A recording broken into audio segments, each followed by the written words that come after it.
Assalamualaikum warahmatullahi wabarakatuh, sahabat Toppers. Pasca seluruh ormas besar marah dan mengejar dalang RUU HIP untuk mengganti Pancasila jadi Trisila dan Ekasila, akhirnya PDIP merespon soal Hasto dan Rieke diadukan ke Polda Metro Jaya karena pelanggaran sebagai inisiator RUU HIP yang makin memanas.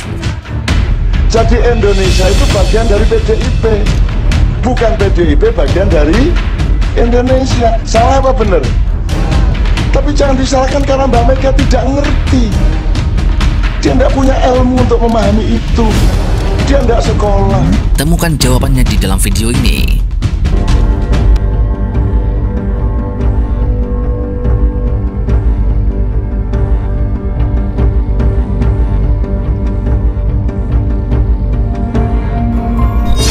Seperti yang dilansir dari CNN Indonesia, Ketua DPD PDIP Ahmad Basrah menegaskan seluruh kader PDIP yang kini menjadi anggota DPR RI memiliki hak untuk mengajukan rancangan undang-undang apapun yang berguna bagi masyarakat luas. Hal itu ia sampaikan untuk merespon dua kader PDIP, Rieke Diah Pitaloka dan Sekjen PDIP Hasto Kristianto yang diadukan ke Polda Metro Jaya terkait rancangan undang-undang haluan ideologi Pancasila alias RUU HIP.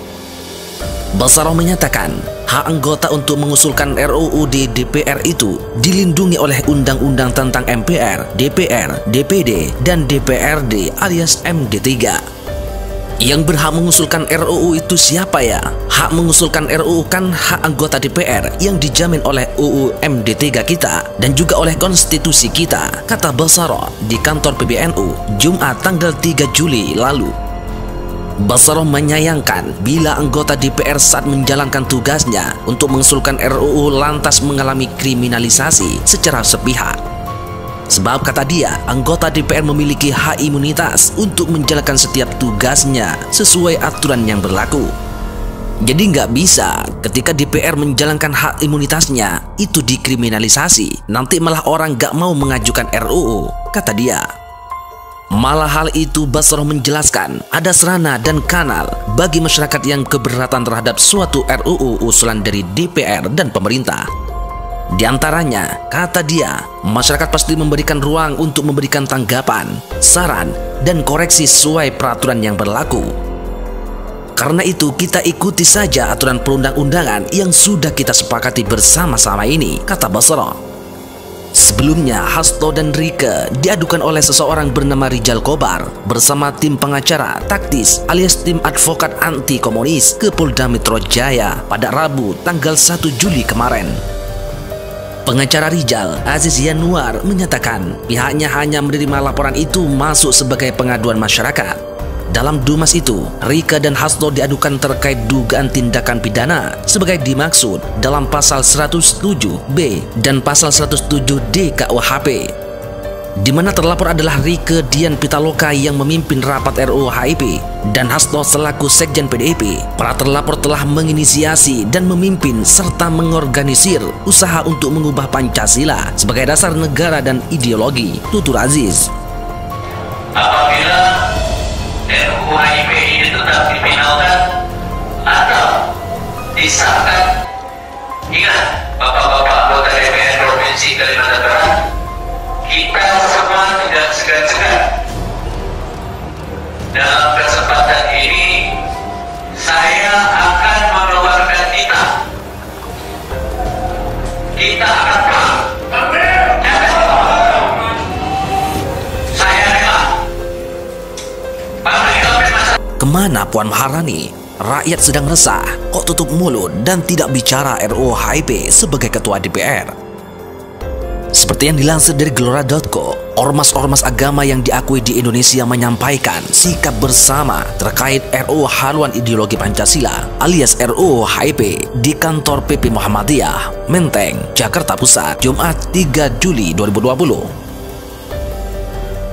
Ormas-ormas tersebut yakni PP Muhammadiyah, Pengurus Besar Nahdlatul Ulama alias PBNU, PGI, Persatuan Gereja-Gereja di Indonesia, KWI, Konferensi Wali Gereja Indonesia, PHDI, Parisada Hindu Dharma Indonesia, Persatuan Umat Buddha Indonesia yakni Permabudi, dan Majelis Tinggi Agama Konghucu Indonesia alias Matakin.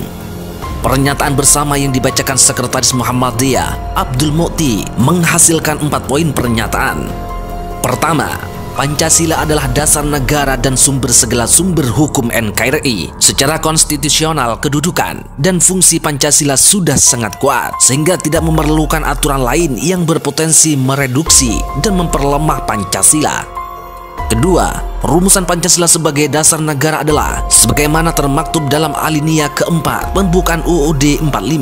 Rumusan lain yang disampaikan oleh individu atau dokumen lain yang berbeda dengan pembukaan UUD adalah bagian dari sejarah bangsa yang seharusnya tidak diperdebatkan lagi pada masa kini karena berpotensi menghidupkan kembali perdebatan ideologi yang kontraproduktif. Yang lebih diperlukan adalah internalisasi dan pendalaman Pancasila dalam diri dan kepribadian bangsa Indonesia, serta implementasi dalam perundang-undangan, kebijakan, dan penyelenggaraan negara, kata Abdul Mu'ti saat membacakan pernyataan bersama itu.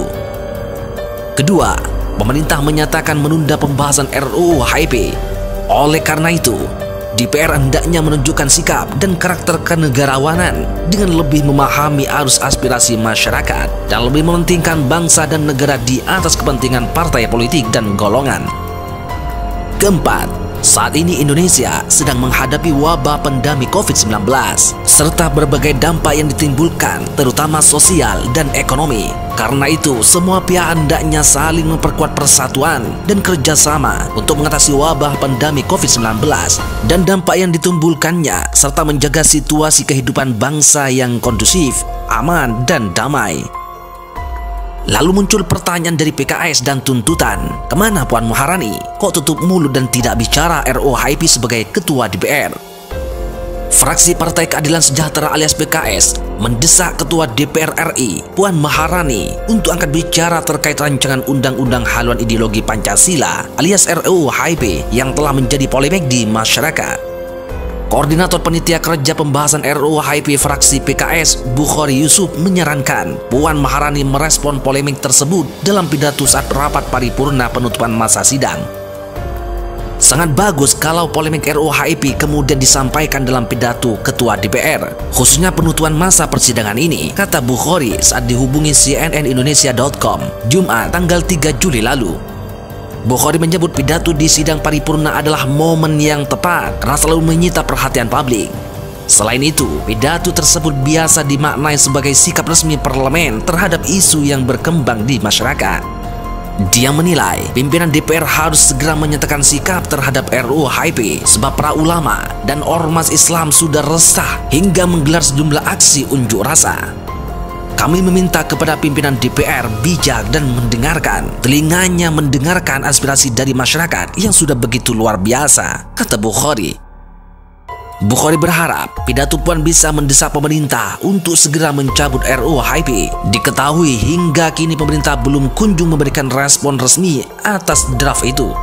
Jangan sampai Pak Presiden mengabaikan, seperti mengabaikan aspirasi tentang Perpu KPK, ucap Bukhari. Sebelumnya, RUU HIP diusulkan fraksi PDIP memicu polemik. Sejumlah ormas Islam menggelar aksi unjuk rasa di depan Kompleks Parlemen, Jakarta, Rabu 24 Juni lalu. Mereka menilai RUU HIP menurunkan derajat Pancasila dengan aturan Trisila dan Ekasila. Selain itu, mereka meminta RUU HIP dicabut dari prolegnas. Bola pembahasan RUU HIP saat ini berada di pemerintah. Parlemen telah mengirim draft RUU tersebut ke pemerintah setelah disahkan sebagai usulan DPR Selasa 12 Juni lalu. Namun belum ada respon resmi dari pemerintah Joko Widodo. Tentunya respon apa yang terjadi di sana, pemerintah mempunyai beberapa opsi-opsi yang sampai sekarang kami terus mengkaji perkembangan-perkembangan yang ada, ucap Yasona dalam rapat kerja evaluasi prolegnas RUU Prioritas tahun 2020 di Kompleks Parlemen Jakarta, Kamis 2 Juli lalu. Pemerintah saat ini sangat membingungkan masyarakat. Apakah sama dengan kalian? Pemerintah perlu tahu komentar-komentar dari netizen dan aspirasi masyarakat tentang penolakan RUU HIP ini. Thank you to everyone for watching this video. Jangan lupa like jika kalian suka dengan video ini, share kepada teman-teman kalian, dan subscribe jika kalian ingin melihat video selanjutnya dari channel ini.